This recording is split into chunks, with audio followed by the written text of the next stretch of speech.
my name is ka-weird. Weird. Wait lang. Siguro I need to set the camera atras pa ng konti.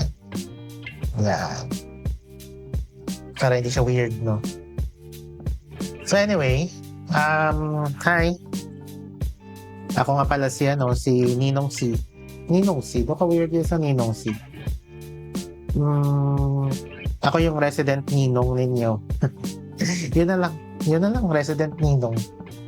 So, right now, siguro ay at one point na pag-isipan kong gumawa ng content. Well, I've been practicing, hindi man practicing, but I've been trying to learn the algorithm of YouTube for the past siguro 2 to 3 months na. I tried doing the YouTube automation, pero I get the gist of the idea na basically gagawa ka ng automation from different contents, or rather create your own content using AI. Pero parang hindi ko siya trip. Parang I think I can do content na mas natural, na mas original than that of an automated na video. So matagal ko na rin siyang iniisip na gagawa kaya ako ng sarili kong video, no? Actually, I've tried doing content before. Me and my wife, gumawa kami ng isang podcast. Pero basically parang lang yun eh. Pastime lang namin. I wanted to talk with her, recorded siya, and then share lang yung namin, yung past experiences namin especially nung nag-start na kami mag-work. So, yan, doon namin siya share. Kaso ang problem is, we wanted it to kumbaga gusto man sana namin siyang ituloy-tuloy. Kaso, ang naging problem is that we had to separate, hindi naman separate ways, mali. We had to change the setup kasi I had to work away from home due to opportunities na hindi na available doon sa sa hometown namin. So naiwan siya doon. And ako naman technically nandito ako sa kabilang isla and working here since for the past 6 months na. So yun, gusto ko man siguro gawin yun, kaso the problem is hindi kami magkasama ng wife ko.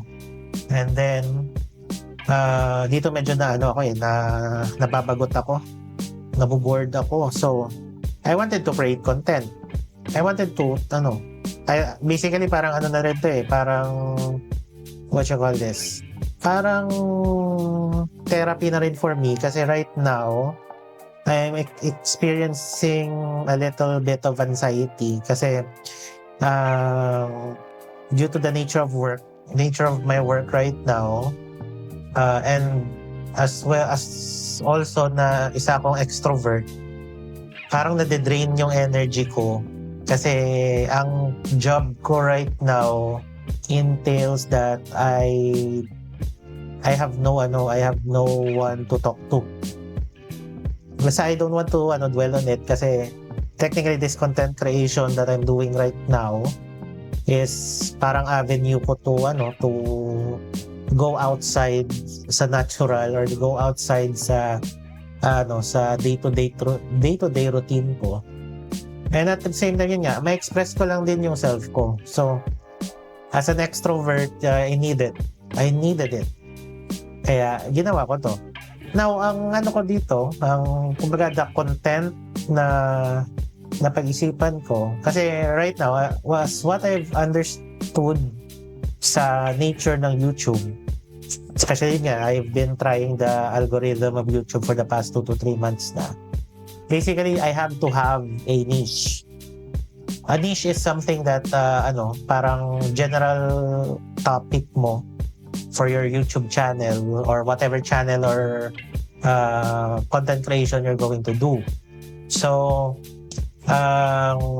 the first kasi na kailangan gawin is to hook or create a list, or rather create subscribers. Sorry, hindi create subscribers, but gather subscribers to follow you, to subscribe to your channel. So yun yung first target mo as a YouTube content creator. So yun yung unang gagawin ko. So ang plan ko right now is to populate my YouTube channel with different videos. Ang biggest question na lang is, ano yung niche ko? Ano yung niche ko? So ang isang naisip ko is something that that very near to my heart as a very nostalgic person. As in, kahit tanungin mo yung misis ko, very nostalgic person ako. Kasi I tend to learn things through experience, and then I create memories. Actually, parang memories for me makes me happy. Yun nga, very nostalgic person. So, siguro I'll be, my niche would be millennial tito. Yun yung naisip ko eh. Kasi I think, the way I think right now, the way I analyze things, is like an old child. Parang ganun yung tingin ko sa sarili ko. And, let's try. Ang naisip ko right now na content is commentary. As a millennial tito, and then a commentary, kasi mahilig nga ako magsalita, mahilig ako express ng sarili ko, magsalita nga. So, ayun yung naisip ko, parang commentary. A commentary somewhat like, if you know Ray William Johnson, na nagbibigay siya ng point of view niya. Point of view niya sa previous YouTube channel niya, ang unang YouTube channel niya. Yung currently niya kasi sa TikTok is somewhat like storytelling yung ginagawa niya.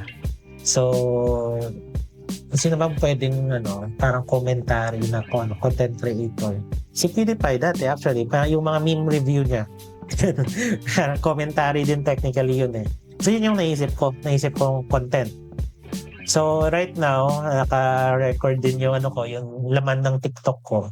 And then tingnan natin ano yung pwede nating lagyan ng comments, no? Sige. Try natin. Masyadong malakas yung voice, yung sounds ko. Ito, free rent. Yung lumabas ko. Yeah. So, for those you who don't know me, actually everyone doesn't know me because this is my first video. As a millennial, I watch a lot of anime. As in, I watch a lot of anime. I watch a lot of pop culture. And simple tone ako eh. Very simple tone ako eh. Whatever ang nilalabas sa TV, papanoorin ko. And then yun, na-addict na ako dun sa TV. And then also, I love Pokemon dati. I played the Pokemon Yellow and Pokemon Leaf Green. Fire Red. And then the Pokemon Emerald, I played those games. And then, yun, balik ako dito sa topic ng Free Ren, no? So, Free Ren actually is one of the best anime that was released last year. If ever you compare it with the one who won, yung nanalo, Solo Leveling. Actually, I'm a Solo Leveling fan as well. Pero for me, Free Ren, parang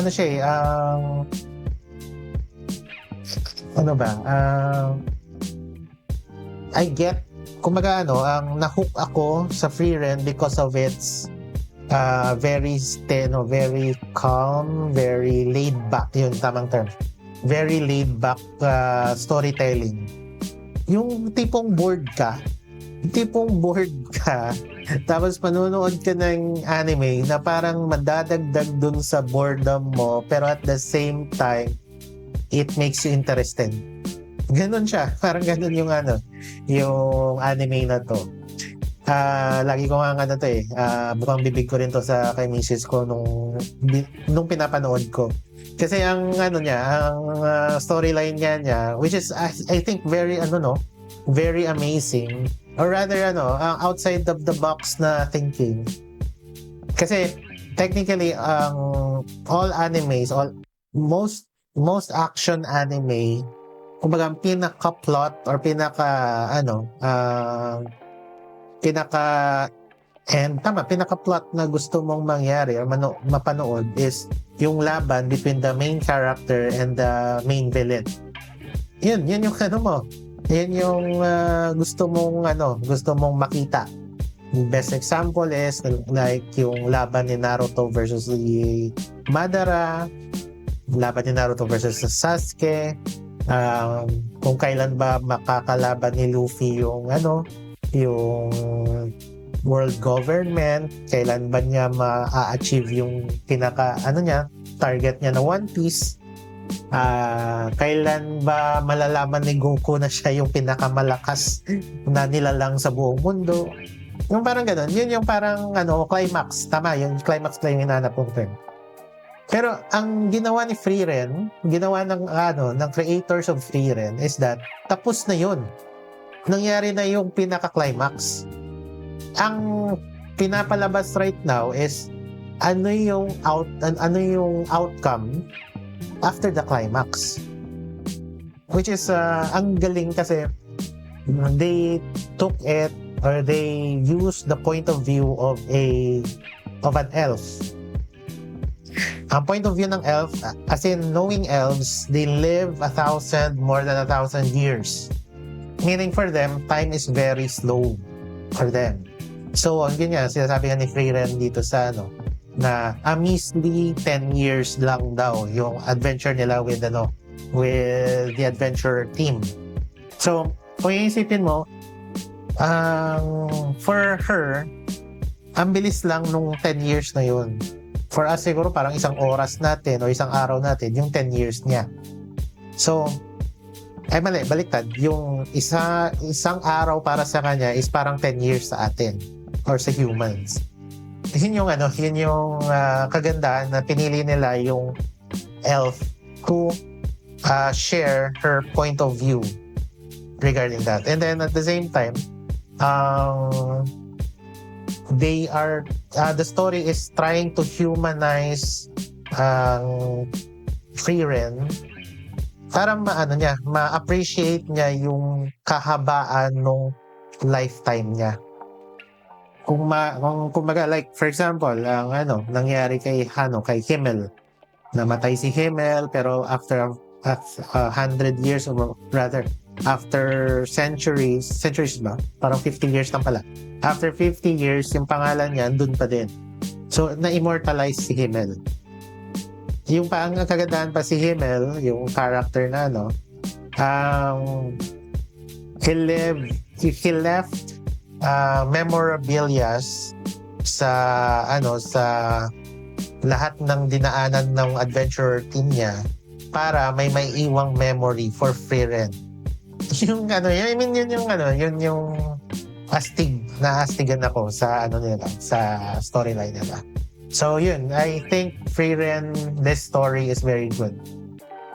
Especially for me as a millennial tito, very laid back. I want that kind of environment. So kahit ako ay nasa edad na to na, I don't want to tell the age na, I still want to watch this kind of anime. So yun, lipat tayo ng channel, ng topic.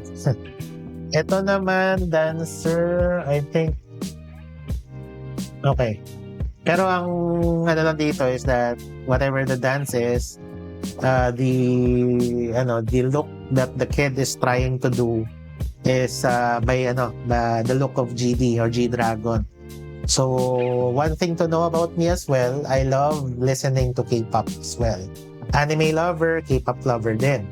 Now, ever since high school, way back in 2006, tama ba? 2006, 2007, 2008, 2009. From those years, yung yung debut ng mga second gen K-pop Sina Big Bang, 21, Girls' Generation, mga ganun. I had a group of classmates or a group of friends before that really love K-pop. Especially nung lumabas sila. Lumabas yung K-pop. Sumikat buong mundo. So, nahook din ako. And then, I love, especially, may stan ko na na K-pop team or group is the Big Bang. Big Bang and 21 talaga. So, even right now, I follow GD's performances. Especially nitong bumalik siya sa Ubermensch na what you call this? Ubermensch na World Tour. Even though sadly I had not have the opportunity to watch it. Pero okay lang naman. Ang kagandahan sa YouTube kasi yun nga, libre. Hindi naman libre but it's available yung content na yun in YouTube. So I can watch it in my in the comfort of my house. So yeah, I love K-pop. I love GD. I love the this types of content. Moving on. Ironheart, Iron Man, Marvel. I love the Marvel series since na lumabas yung mga X-Men movies before, The Hulk. Pero ang pinaka nagtatak talaga is syempre yung first Iron Man movie. Astig yun. Astig talaga.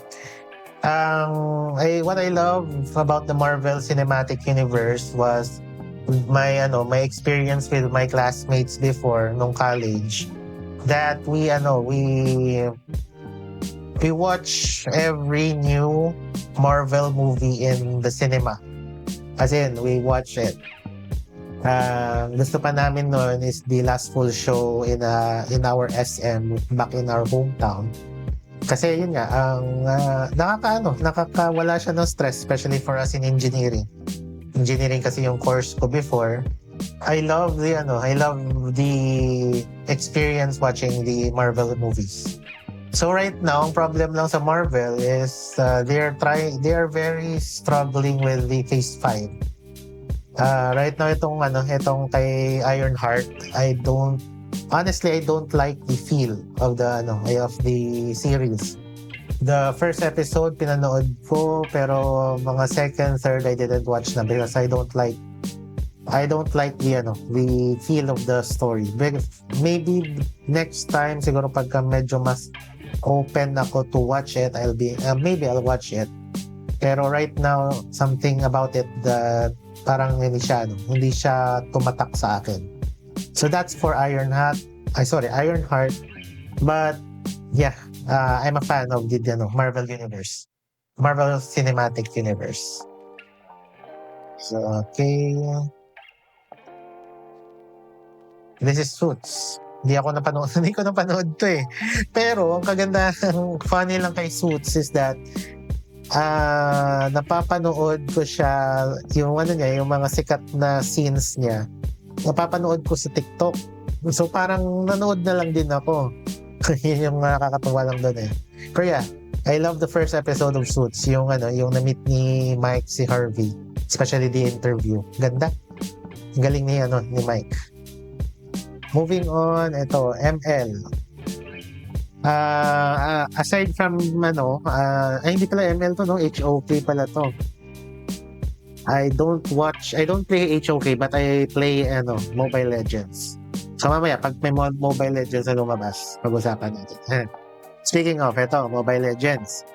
Now, I watch Mobile Legends. Mali yung watch. I play Mobile Legends since it was released last 2016. So, yung account ko, OG yun. Since talaga nag-umpisa yung MLBB, naglalaro na ako.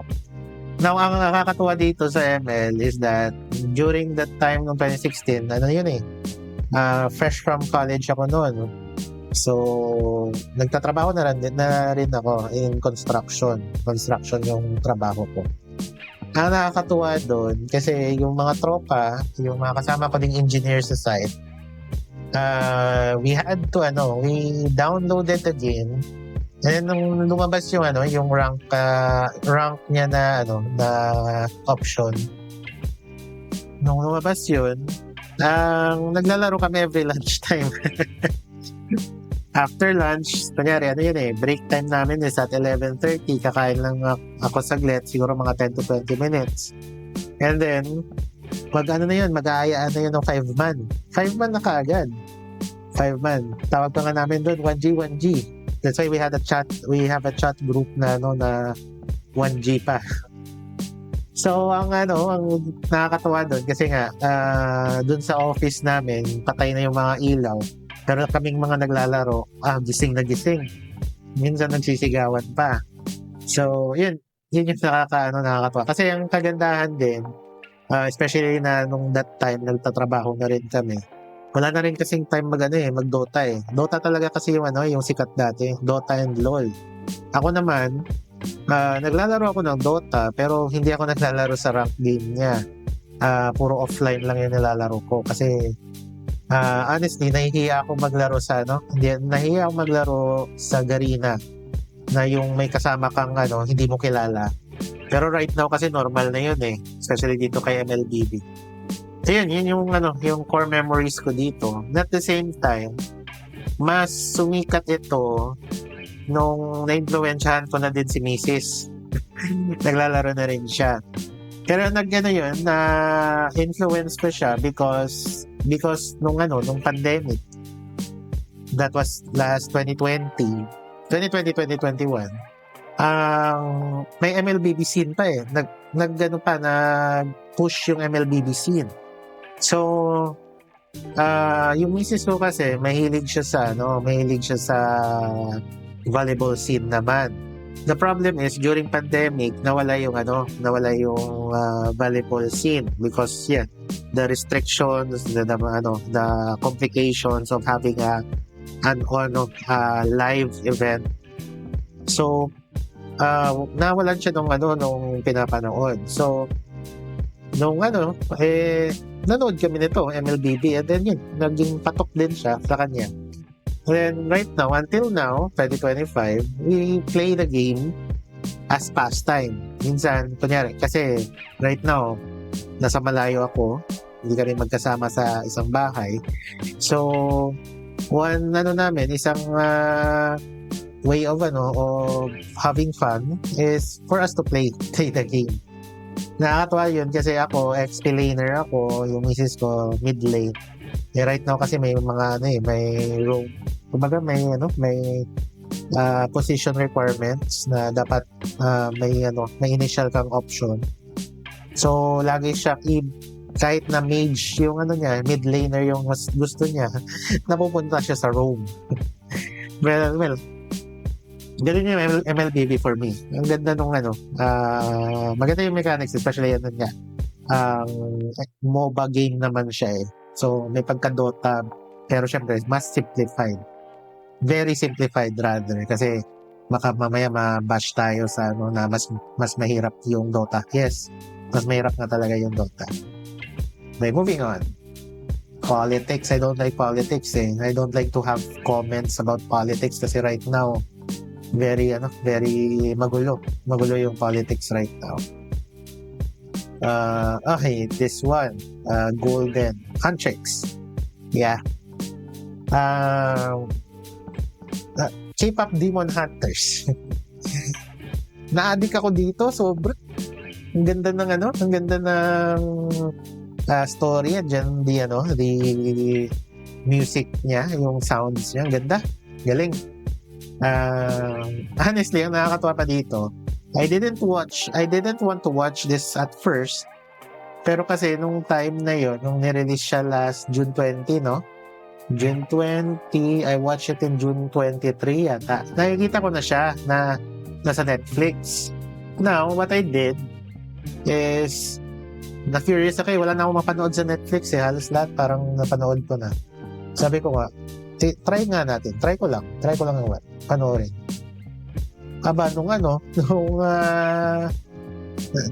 Nung kalaunan siguro mga hindi lang 3. Almost 10 times ko nang napanood to. Napaulit-ulit. Ang ganda kasi, nahook ako dun sa first sa song. Ang ganda ng song.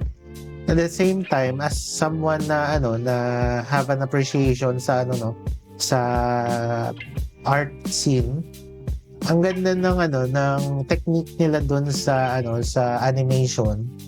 Especially nga Sony Sony Animations to.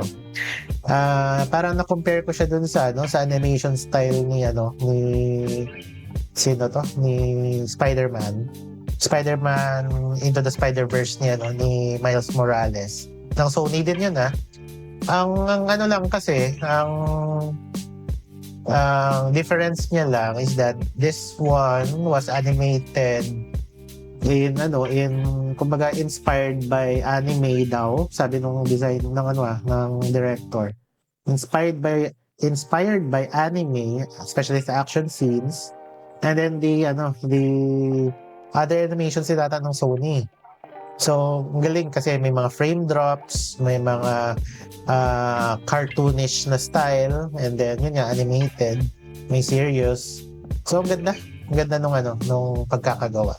So, I love K-pop Demon Hunters. On the way, nakakatawa lang din to, sina Rosa and V, yung parang, loko-loko lang din sa nila sa shop. Pero I think it's a good marketing scheme. Kasi may retention dun sa name na On the Way. Magaling na marketing scheme to. Ito, ang galing. Nakaka-follow ko lang nitong kay Master Builder. Basically, kung napapanood niyo yung Lego series, yung Master Builders daw, yun, itong ginagawa niya, astig kasi from scratch, yun, tignan mo, parts lang nung what you call this, Lego, and then yun, gagawa lang siya ng gusto niya, which is astig, like ito, beef patty itong ginagawa niya or rather yung dinismantle niya na to, beef patty ito galing nila, very creative na mga tao. Movies to, and I don't know what this is. V-Wise. Yun nga, I follow the MLBB scene, so I know V-Wise. Fan din naman ako nila. Sadly lang nung umalis na sa MLBB, parang nag-slow down din yung fandom. So, well, they have to move forward. So, that's okay naman. How to Train Your Dragon, wow. I love this movie. I love the animation. I love the animated series. Rather, I love the animated movies. Series din naman I love the animated series, and then when I watch the live action, hindi ko naman in-expect I mean, I have no expectation. Based nga sa mga trailers, technically it's a frame by frame na actions, rather shots, frame by frame scenes, frame by frame shots, pero it worked. Ang galing, it worked. I don't know, because apparently si Disney nahihirapan sa animated series nila or animated movies nila right now, yung mga kinonvert to live action. Kasi ang problem, dinadagdagan nila dinadagdagan nila ng different take yung original, which is, I think, in theory, which is supposedly correct naman Kasi mamaya, parang nag-copy-paste ka lang ng literal, and then wala ng originality, which siguro in the executives ng Disney, siguro tingin nila is that we have to add something sa previews. Kasi baka mamaya gagamitin na natin yung previews, mag-flop lang din yung movie. Pero apparently naging baliktad yung nangyari sa kanila. Pero here in How to Train Your Dragon, I don't know, ang galing. It worked. Siguro yung major changes lang is the character options, such as Rough Nut, and then yung female lead. Pero wala, ang galing, maganda. Panoorin nyo, maganda. Ito, kay Isko Moreno. Yeah, politics again. I don't like politics. I've said it earlier. I don't like politics. MLBV, ito, naka-live pa si The Wise, oh. Ay, hindi pala. HOK pala to. Siguro I'll try HOK next time. Kung may time. Boss Doggy, yun nga, MLBV scene. I don't know what this is. Will Smith. Nakalimutan ko yung movie. Basta about sa Wall Street ito. Wise, I don't know. Lea Salonga. Okay. Yeah. Okay, parang wala namang hindi lumabas si Paring Hype ah. Tignan natin. Paring Hype. Baka lumabas lang eh. Type kaya natin. Ito basketball. I'm not a basketball fan. Yan, Paring Hype. Astig to. What I love about Paring Hype, nahook niya ako sa watch scene sa Relo. Galing niya mag-market. Galing talaga. And at the same time, the concept is, itong yung market niya is a luxury watches. Pero nai-hook niya yung those people na hindi ito usual nilang na-experience. Say, for those that cannot afford, like me, cannot afford, but at the same time, na-hook niya yung curiosity ng lahat. Mapa luxury man o hindi. Ang ganda, ang galing. Kasi parang ino-open niya yung world nung people in luxury for us na hindi natin pa na-achieve yun. So, parang for me, it's inspiring, very inspiring. Kasi parang you want to grind naman to achieve the ones na pinapakita ni Paring Hype. Yun yung yun yung POV ko dyan. Kasi mamaya, pagka sabihin natin yung POV mo dito is that naiinggit ka o kaya naman yung inggit talaga, baka maging masama pa. Pero for me, ang ganda, galing nitong grupo na to. Actually si Paring Hype na parang kaidaran ko pa to eh. Pero yeah, galing ng galing ni na Hype, ni Paring G, nakakatuwa pa. So, idol to idol. Sige. Siguro for now, I guess that's the video. I-edit ko lang to para medyo ma-cut natin into different segments. Kasi I know YouTube would allow 15 minutes lang, especially for not verified accounts pa. So, I'll try to have verify an account para ma-upload ko to. And yeah, I think this is a good avenue for me to speak. And then reach other people din. Yun naman talaga yung ultimate goal ko. So, I hope we have another video na gagawin ko. And then for you to follow, subscribe. Kung gusto niyo yung ganitong setup. Kasi right now, this is my first video. So, trial lang to. Trial. Next time, let's make it more constructed na output. Kasi I think I'll be doing commentaries in latest topics or for those na pwedeng engineering kasi right I'm telling you, I'm an engineer din. So, we'll see. We'll add different playlist for that. Para makitignan nyo or marinig nyo lang siguro ang gusto kong sabihin. Yun lang naman. Okay, so, without further ado, paumpisa. So, yeah, that's all, I guess. Thank you for reaching until the end. And I hope na for the next for the following outputs, the following videos, may madadagdagan yung viewers, mahook natin yung those who wants to listen. And then let's see. This is an experiment. I want to try this and complete this for until next year. 1 year na challenge to. So let's see. That's all for now. Thank you. Bye-bye.